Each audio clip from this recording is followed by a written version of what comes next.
Right now on Connecticut's news station, local houses of worship facing a rise in hate crimes and attacks.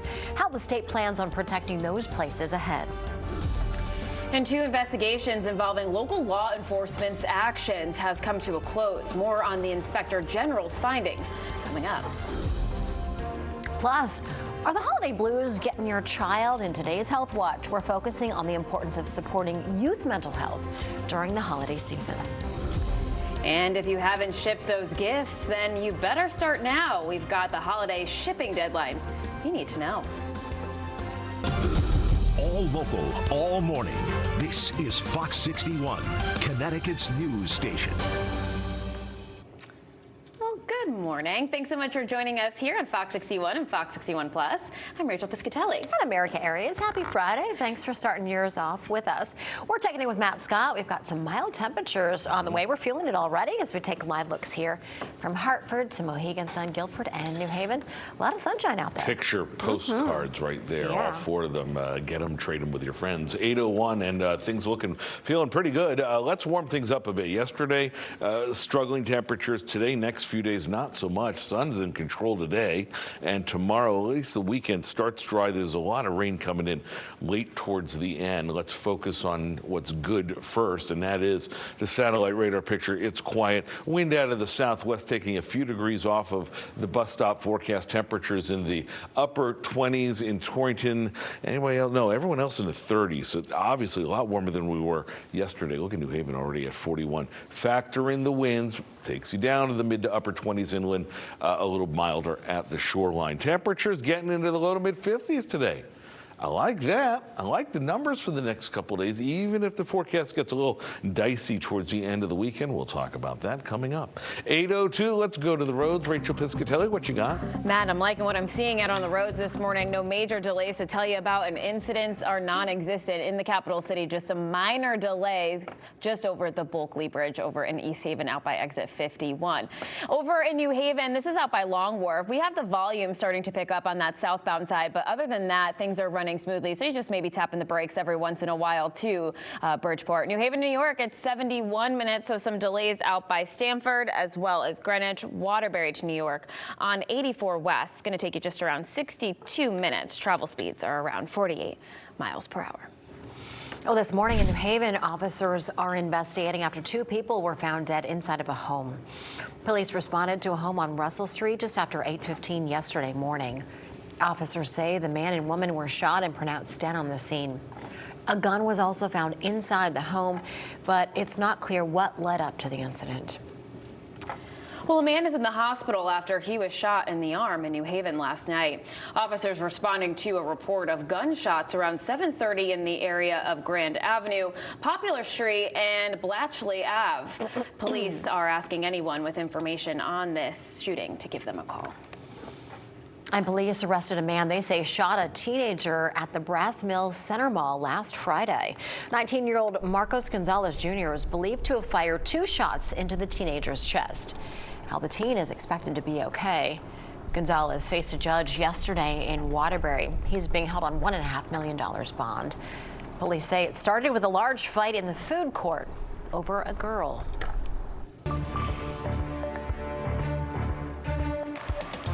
As the war between Israel and Hamas militants continues, the U.S. is hoping to encourage Israel to reduce its attacks.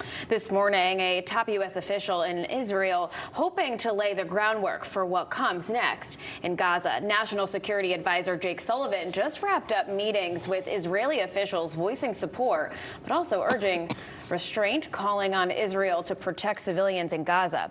That follows a warning from President Biden. I want them to be focused on how to save civilian lives, not stop going after Hamas, but be more careful.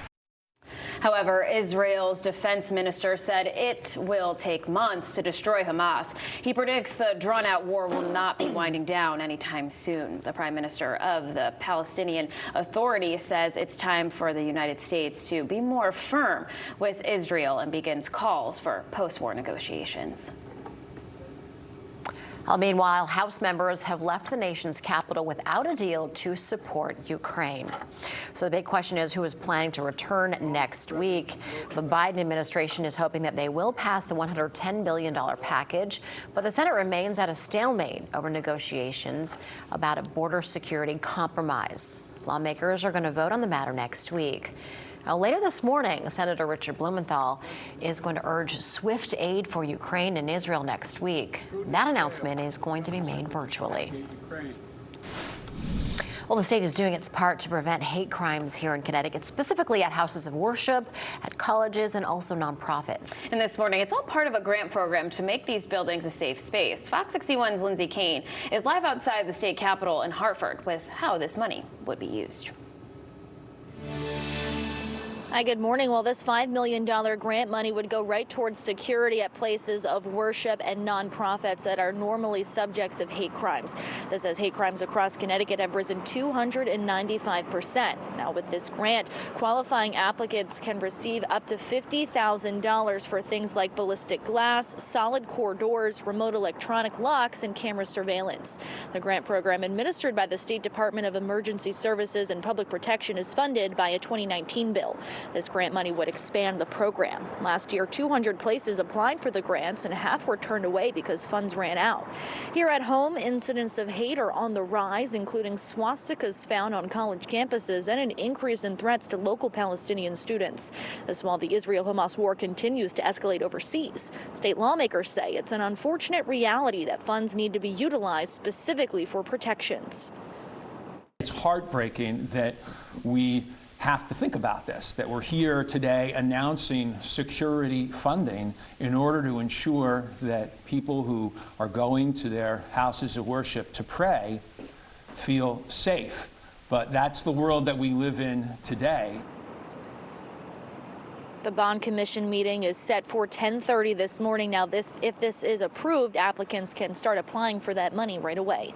Live in Hartford this morning, Lindsay Kane, Fox 61, Connecticut's news station. Well, new this morning, Bloomfield's superintendent gets the boot, and now he's taken action. The Board of Ed voted last night to fire Dr. James Thompson Jr. He's served as Bloomfield superintendent for the last 12 years. The board didn't give a reason for the termination. We do know that Thompson was planning to retire at the end of the school year. Thompson is not commenting on the matter, but the district says he plans to take legal action against the board. As for who will take his place, that is still up for discussion.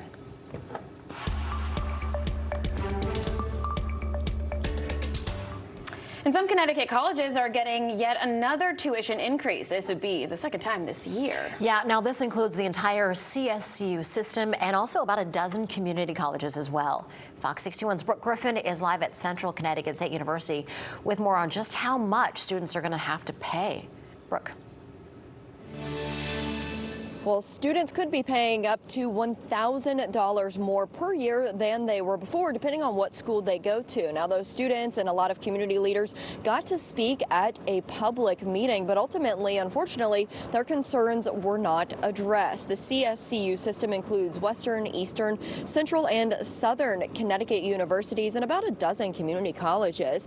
This 5% tuition and fees hike approved by the Region Board is coming as the second increase in less than a year. Student and state leaders now saying they cannot afford to pay even more for the classes they're taking.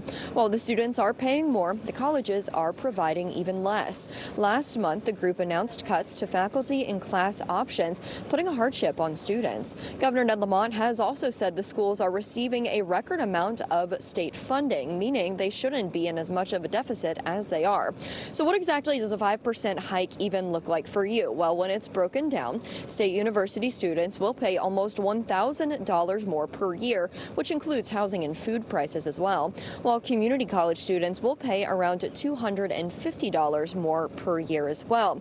And students and state leaders say that as it's getting so expensive, they do expect less students to be enrolled every year. Now, if you are one of the students that does plan on steering the course and continuing forward with your education here at one of these schools, you do have options as far as aid goes. You can get money on both the federal and the state level. Depending on which one you qualify for, those are options that are available to you. Live in New Britain, Brooke Griffin, Fox 61, Connecticut's news station. All right, Brooke, thanks so much for the update there. Meantime, the Manchester Parent-Teacher Association is getting into the holiday spirit. The group is holding a toy drive later today. The event is happening from 4 to 7 this evening, so you can drop off your donations at Charter Oak Park. And in Bristol, you still have time to drop off your toy donations there. The city's police department is collecting toys for kids this holiday season, so you can drop off any unopened donations at Bristol Self-Storage. That's on Curtis Street. And then the toys are going to be delivered to the police station next Tuesday. All right, we still have a lot more news ahead for you here this hour on Fox 61. And here's what's coming up. A new defense bill is making its way to the president's desk, how it's impacting our state's industry. And former Stone Academy students are getting the chance to finish and earn their degrees. Much more on their new home coming up at 8:30. Wait till you see the rest of the store.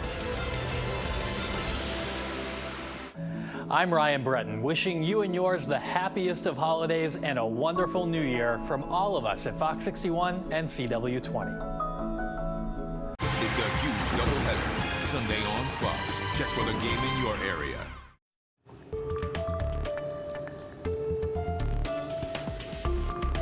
$813, welcome back. The House has voted to approve this year's annual defense bill, coming out to $886 billion. Connecticut's congressional delegation is celebrating because it includes salary boosts for reserve military personnel. And it also features a significant investment in the U.S. submarine industrial base, which goes to companies here in Connecticut. The bill now moves to the president's desk, and he is expected to sign it into law in the coming days. Former Speaker of the House Kevin McCarthy gave his farewell to Congress. You may remember he was ousted as House Speaker of the House back in October.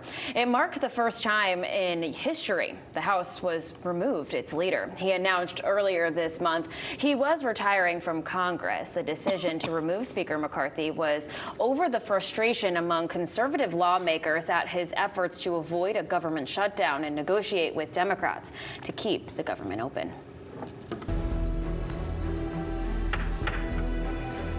Jury deliberations in the defamation trial against former New York City Mayor Rudy Giuliani continues today.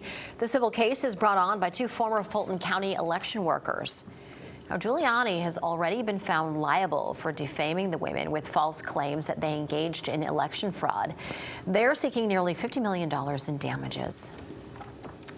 A former prosecutor in the Hunter Biden investigation faced questioning on Capitol Hill this week. The House committee is accusing Leslie Wolf of obstructing the FBI probe into the president's son.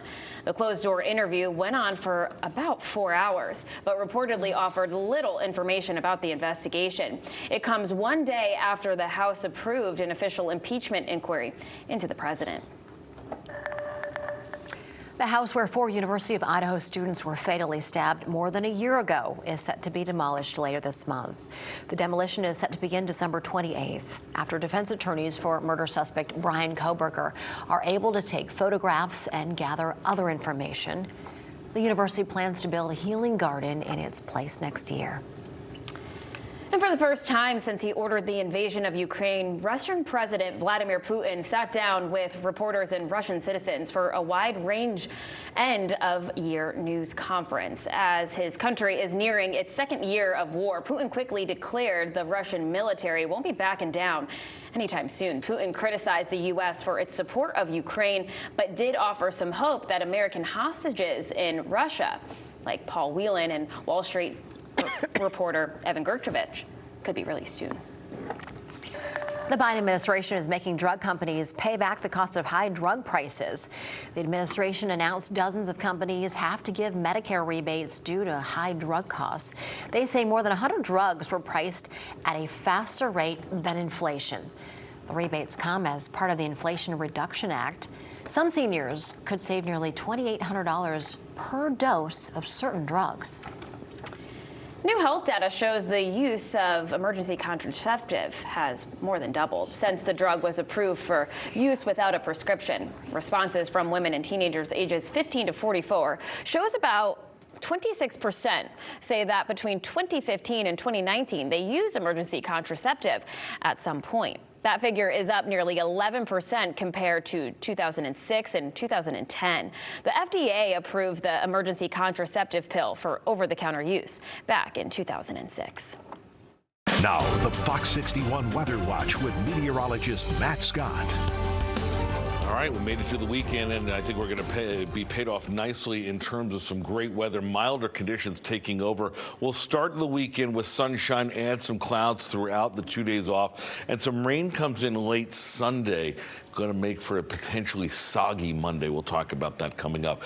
We are drama-free on the satellite radar picture. The flow is out of the west, southwestern. Not a lot to worry about here. Not a lot to worry about around the region. Not a lot. Well, no, there you go. There's a fairly impressive frontal boundary pushing through the Midwest and a developing system down south that's going to be really potent and a lot of trouble for much of the East Coast over the next 72 hours. More on that in a moment.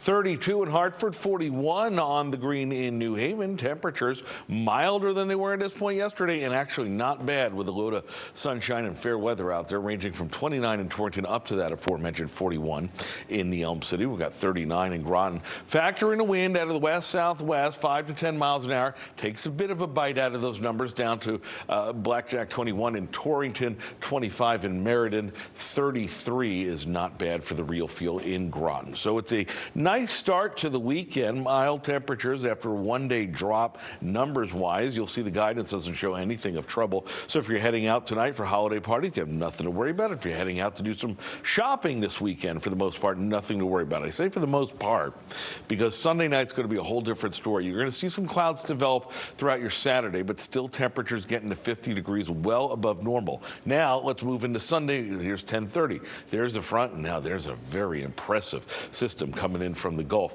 That skirts right up the East Coast, provides what could be decent rain and wind for Sunday night into Monday. It is likely to be all rain. There may be on the back edge, maybe just a touch of wintry mix. We'll keep an eye out for that, but you can see Monday is pretty much go day for the storminess. We may start it a little earlier on Sunday, and it may linger a little bit into Tuesday, but by and large, it's Monday that we're watching for a weather watch day. 54 the high for today, down to 34 tonight. How about 50 for Saturday and Sunday? Again, the weekend starts with sun, ends with rain, and that rain really does continue into Monday. Potentially 2 to 3 inches of rain across the state. Like last week, not as bad as last week, but like last week, that's way too much in what has already been an absurdly wet year. Temperatures settle down after that. Lower 40s, still fairly seasonal for next week. And Thursday, Rachel, in the 10 o'clock hour, 10:27 is the start of winter. I can't believe it. It's already here. Yep. All right. Thanks so much, Matt. Appreciate it. Stay with us for more news at 8. Here's what's next. New this morning, Prince Harry has won a major lawsuit against a popular British tabloid. More on his victory and what this could mean for his other lawsuits next. And Connecticut's Inspector General's office has come to a decision on 2 major investigations. Those details at 8:30.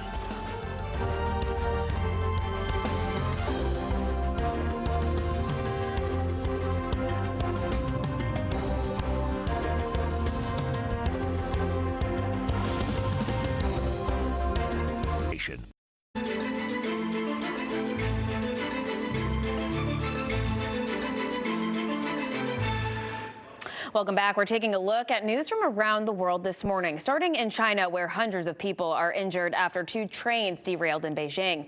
More than 500 people were taken to the hospital after 2 subway trains collided. Officials say the tracks were slick with snow and prompted automatic braking on the leading train. The train following from behind was unable to brake in time, leading to the collision. So far, no fatalities have been reported, although 67 people remain hospitalized this morning. Now to Iran, where 11 people died and several others are hurt after a suspected terrorist attack at a police station. Iranian officials say several police officers and soldiers were killed in a nighttime attack by separatist group. Police killed several of the attackers in a shootout recently. Militias and smaller separatist groups have attacked police stations at rebellion against the government.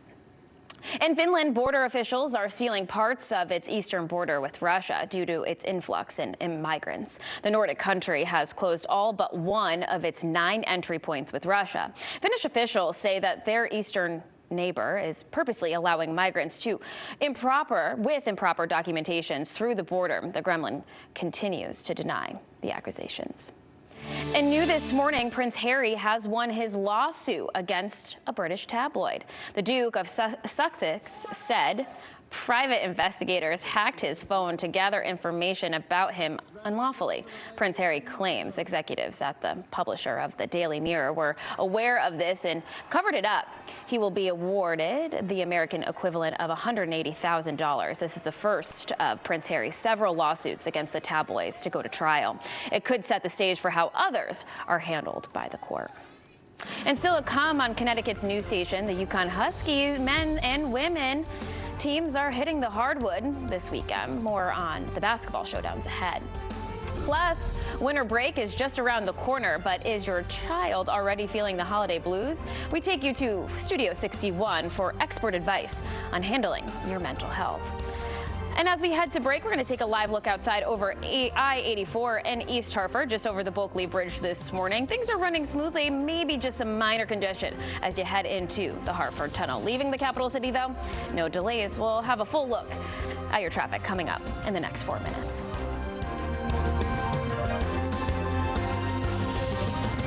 All local, all morning. This is Fox 61, Connecticut's news station.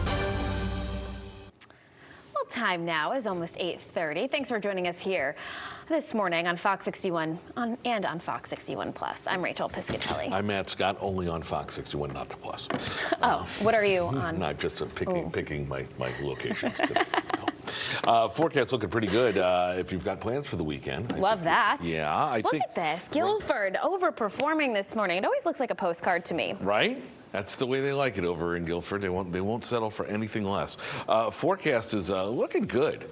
I like the numbers out there too. Yesterday was a little on the nippy side. We know, breezy. Today we fixed it. There's still a chill in the air, but it's December, mid-December. Getting towards late December. What do you expect? 32 in Hartford. I like New Haven at 41. 39 in Groton. Let's factor in the winds out of the west-southwest. Takes the real feel down to 21 in Torrington, but that's even okay. 30 at the Frog Bridge in Wilmette. 35 in New Haven right now. On the way up to the low to mid-50s today. Loads of sunshine, couple of clouds out there this morning. Fair weather clouds. You can see the numbers peaking around 3 o'clock. Heading into the evening, no worries weather-wise, but the temperature slide. Numbers a little cooler for the weekend, but still well above normal for now. I'll tell you when that's going to end coming up in a few minutes. What's going on, high or low on the speedometer, Rachel? For the most part, Matt, things are running smoothly. Not bad here across the board at 8:31. No incidents to tell you about, just some minor delays. So we'll take another look over in the capital city this morning where things are running smoothly on 84. Over in New Haven, we did have some minor congestion out by Long Wharf. That you can see has picked up and has cleared. And then we'll take a quick look at your drive times here towards New Haven to New York at 65 minutes, which is not bad. We're just reporting some delays in the area of Norwalk and Stamford on 95. That's about a 3.5-mile stretch. Well, we've got new details from the Inspector General's office on 2 investigations. The first coming out of New Haven, where an officer-involved shooting from last year is deemed justified. We would like to warn you, the video you're seeing right now, or at least will be seeing, may be difficult to watch. 2101, we're coming. Yo, stop.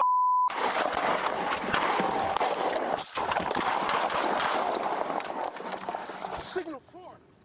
Now, Officer Chad Curry fired multiple shots on October 7th last year after Jose Claudio shot his patrol car's windshield. The cruiser was hit 6 times by bullets, and Officer Curry was shot in the ear and shoulder that night. He has since recovered from his injuries. The shooting happened near Chapel Street and Blatchley Avenue in New Haven. Claudio was later located on Putnam Street in Hartford, where he was taken into custody. His family says he was high on multiple drugs at the time. Claudio is facing a list of charges, including attempted murder. As for the second investigation, the Inspector General's office has concluded the South Windsor Police Department used reasonable force on a Massachusetts man who died while in custody. His death was not a result of those actions. Last December, 55-year-old Kevin Doherty was arrested and being held until his court date on the 27th. However, Doherty was found dead in a holding cell on December 26th, according to the autopsy.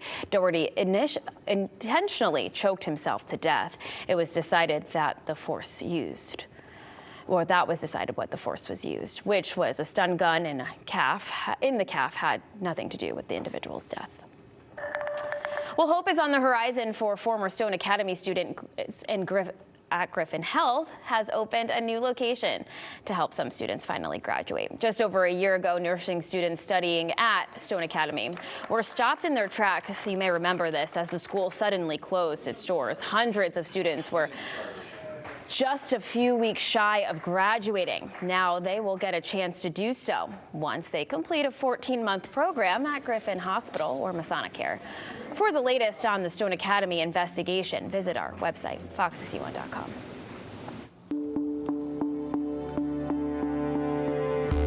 The holiday season is in full swing, and young people across the country are looking forward to taking a break from school and spending some extra time with loved ones and family. But with mental health concerns on the rise, the holidays are a good opportunity for loved ones to check in on their child's mental and emotional health. So joining me right now here in Studio 61 is Laura Maloney with Pro Health Physicians. Laura, thanks so much for being with us. Thanks for having me.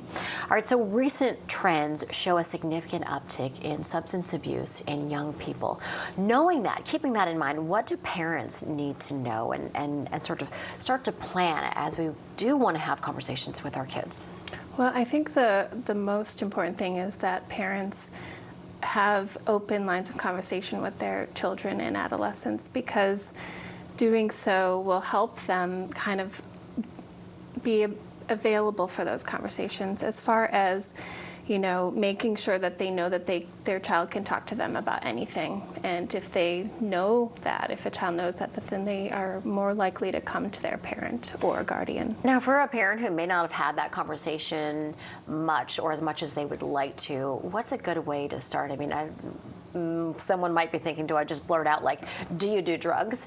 But is there a better way to lean into it for someone who is maybe not familiar with or comfortable with that conversation? I think, you know, maybe not that approach, but it's not a bad idea to start having that conversation earlier. Just be blunt and honest. And not necessarily blunt and honest, but sort of starting to talk to kids about drug and alcohol use, and versus just going ahead and having that conversation earlier on in like a younger, like 10, 11-year-old child. Of course, if they have concerns about drug use, then yes, broaching that conversation. And how would that conversation shift for older children, kids who are, you know, adults now and they've gone off to college and certainly been exposed to those things? Well, it is a little bit different. I mean, especially at that age, they certainly have a lot more of privacy. So I would say having more of probably a direct conversation in bringing their concerns to their child at that point. And you've worked in addiction services for more than a decade. What are some of the warning signs that parents, everybody, should be on the lookout for? So as far as just in general for mental health and addiction for children and adolescents, if you see your child withdrawing, not wanting to hang out with friends and family, isolating themselves more, or seeing a decline in their school work, or also seeing them not wanting to go to school or doing things that they typically enjoy, those are some of the warning signs. From studies, we know that there's an increase in substance abuse, specifically for middle school students, and that's very shocking for a lot of parents. How do we approach that? I think, you know, as I mentioned before, having that open conversation at an earlier age. As parents, we don't typically think about that age as one to start using substance, but having that conversation a little earlier and maybe talking to your child about safety as far as things that they might experience, and if they do or if they see something, to talk to them. And again, going back to that open line of communication, if you have these conversations early and your child knows that they can come to you, hopefully they will do so sooner and talk to you about those things. Now, we do know that social media has an effect on younger kids, specifically their mental health and substance abuse. What should we be keeping in mind in that? Should we have more limitations? You know, sort of walk us through that as far as parents and what we should be doing. Sure, absolutely. I mean, yes, there are very good guidelines out there for an older child between 5 and 17. It's recommended no more than 2 hours of screen time per day, not counting schoolwork, of course, but limiting that. And sort of parents, it is a good idea to keep tabs on what your child is viewing. Of course, there's a lot of stuff out on specifically YouTube that can have some really basically inappropriate for children. So absolutely monitoring what they're appropriate. Yes, exactly. And just really trying to limit it and not have unlimited access to screen time. And it isn't great for their mental health to have that amount of screen time as well. Right. It's just always tough, I think, for parents to rein it in. Oh, yeah, absolutely. For sure. It's like a constant struggle. It is, absolutely. Well, thanks for the tips and the advice. We do appreciate. Of course. Thanks for having me. Important subject. All right, Rachel, back over to you. Erica, thanks for that really great information there. And a quick reminder, today is the last day to enroll or renew your Access Health CT coverage if you want your benefits to begin on January 1st. If you missed today's deadline, that's okay. The open enrollment period runs through January 15th. However, your coverage for 2024 won't begin until February 1st of next year. If you're interested in meeting with enrollment specialists, if you have any question, Access Health CT is hosting a pop-up event today at Bristol Public Library located on High Street. That event runs from 10 a.m. to 1 p.m.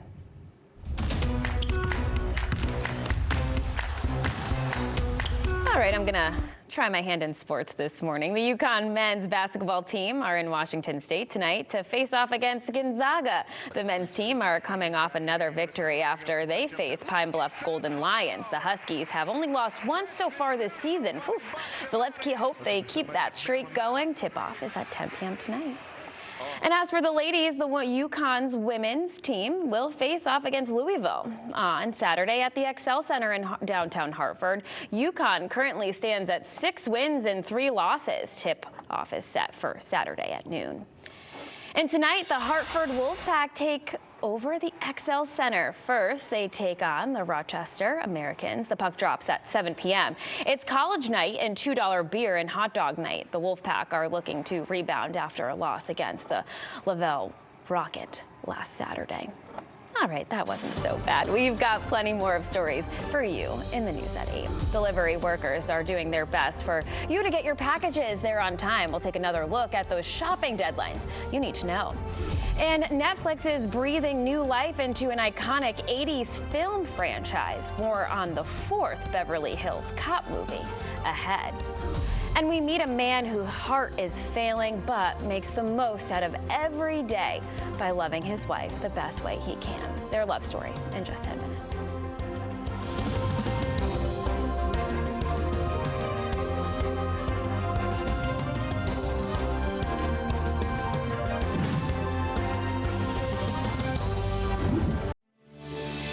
All right, now some airlines are bracing for a surge in travelers this holiday season. United Airlines says it expects to see about 9 million travelers during the Christmas holiday week. That's a 12% rise from last year. Delta is expecting 9 million passengers. Meanwhile, Southwest Airlines says it is bracing for record numbers. Planning on doing some last-minute Christmas shopping this year? Well, you won't be the only one, that is for sure. The National Retail Federation reports nearly 142 million people plan to do some kind of shopping on Super Saturday. It's the last Saturday before Christmas, and this year it falls on December 23rd. The NRF expects holiday spending this year to reach more than $950 billion. All right, if you're hoping to get your packages sent out with the U.S. Postal Service, today is the last day for 5-day shipping. Now, if you use 4-day shipping, you can mail until December 18th to count on gifts making it under the Christmas tree. If you plan to use Priority Mail Express, you have until next Thursday, December 21st. The last scheduled day for regular USPS delivery is Saturday, December 23rd. There is no regular mail service on Christmas Day, and Christmas Eve is a Sunday, so that's a no as well. How are you doing on your letter, your cards and shipping and all this stuff? I'm doing fine. Are you? I don't have really much to ship because family is coming to us. Well, that makes it easier, a little more cost effective that way. I'm embarrassed to say I'm running very late. We send out a holiday card every year, and they're still sitting on my desk, unstamped, and ready to go. I got a few more days, but it's like... Well, that's one of the things I had to nix this year for my sanity. There you go. That's okay. That's right. You can do it next year. There you have, exactly. Whatever you got to do for you. That's exactly it. No, let's go to the boards. I always like doing the cards. I do too. I think it's fun. It's great to put it all together, and the pictures together. But sometimes, like this year, it's life gets in the way, and that's fine. But it's always a good way just to get it together, to let the friends and the family across the country know. But I love getting them as well. Yes, excellent. Now the one I'm going to give you doesn't have a stamp on it. I hope you're okay. That is fine. Here you go. Save how much are stamps, he said? I don't even know. Take a look. Temperatures, 41 degrees is where we should be, but mild numbers over the next couple of days. We like that. And then there's a change. So there's clearly something there that leads to trouble. We'll talk about it coming up. 32 in the capital city right now. Numbers warming up nicely. You missed a lot of sunshine. 37 in Farmington. 37 also in Southington. 37 also in Middletown. Marlboro, take you to the shore. How about 37 in East Haven, keeping the 37s alive, but only 27 in Hamden. Come on, we could do better than that. 41 in New Haven is the big winner right now. 35 on the green in Guilford. Temperatures not bad. I like them. Love the sunshine. Love the worry-free forecast for now. Got a wind out of the west, southwest. That's nothing. Speaking of nothing. We'll go even farther. Got to go far before you find a fairly impressive looking front pushing through the Midwest. That coupled with a fairly strong storm. I know you don't see radar returns. You usually don't well out into the middle of the Gulf, but there is a big storm there, and it's going to go sliding right up the East Coast and head for us. It gets here by Sunday night into Monday. Nice weekend start. Not so much of a finish. We'll go from clear skies and mild temperatures to clear skies tonight to a few more clouds in there for tomorrow, dry. And then into Sunday, we start cloudy, and now here comes trouble. 1, 2. We talked about this yesterday. Kind of hoping this front would come in a little quicker, kind of limit the rain because it would kick this farther out to sea, but it doesn't look like that's going to be the case. So by Sunday evening, we are talking about some showers, some thunderstorms potentially. I'm not ruling out flooding issues again because some of this may be impressive Sunday night into Monday as the guidance again suggesting a few inches of rain across a good chunk of the state. Second Sunday, Monday in a row for that. Loads of sunshine for today with the west wind developing. 53 around 3 o'clock. Dress for the upper 40s to 50 degrees. I like that. And then tomorrow a little cooler with a little more in the way of clouds. And that cloud coverage continues into Sunday. And there's your rainmaker. Heavy rain into mainly Monday, may linger a bit into Tuesday. I don't think there's going to be a little wintry mix on the backside, but we're going to watch for that. Notice more seasonable temperatures for next week. Erica, 8:49. Back to you. All right, Matt, thanks so much. Still ahead here on Fox 61 this Friday morning, a push to protect houses of worship from hate crimes. We're going to talk about the funds being considered to help boost security. And cheers to your health, what you can do to keep the sniffles at bay this holiday season. Stay with us.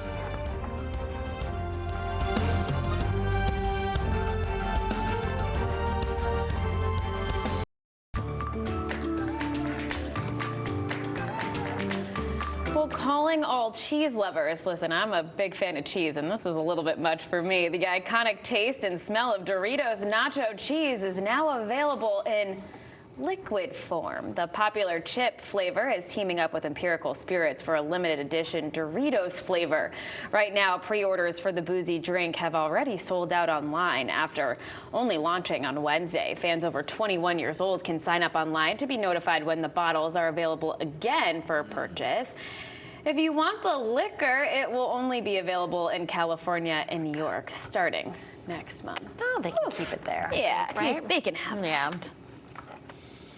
Well, after a pretty good run, actor and comedian Larry David is going to say goodbye to Curb Your Enthusiasm. The show creator and star announced the award-winning HBO series will air its final season next year, bringing a close to its almost 24-year span. The The final season of the HBO sitcom, which is its 12th, will officially begin on February 4th. All right, looking to cinema now. A classic 80s film franchise is returning to the limelight. Eddie Murphy is back on the beat in Beverly Hills Cop as Axel. Murphy reprises his legendary role as Detective Axel Foley. He's back in the 90210 to investigate corruption within the Beverly Hills Police Department. And there are some familiar squad members returning to the scene, including actors Judge Reinhold and John Ashton. The fourth film in the franchise debuts on Netflix this summer.